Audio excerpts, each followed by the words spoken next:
We have the worst income inequality since the Great Depression, since 1929, and growing. And 46%, nearly half of all New Yorkers, are at 150% of poverty or below. It should be the work of government, not just the national government, the local government too, to work incessantly to bring up wage levels, bring up benefit levels, make sure people can actually achieve some decent standard of living. Paid sick days, crucial example of a benefit that really makes a difference, protects family income even if someone's sick. Income inequality exists in the city of New York. I totally agree with it, but how do you deal with it? You don't deal with it on the periphery, and you don't deal with it necessarily with social programs. What you need to do is create the best social program in the world, expand the economy, and get people employed.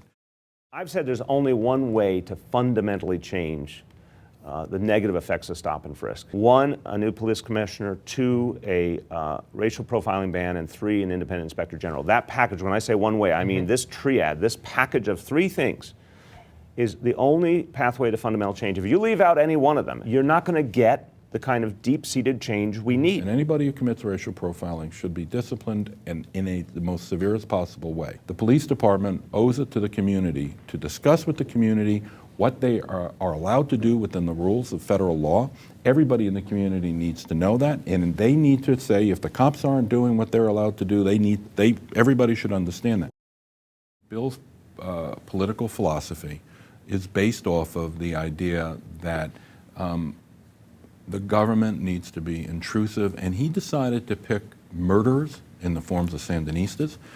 He decided to go illegally to the nation of Cuba, not even telling his own children that he went there. He's predisposed to what I think are some of the more left-wing elements in this world, and I think New Yorkers need to understand that. When the normal process is not working, when government's not responding, when the democratic process is not responding, you turn to civil disobedience. That has been true down through the ages.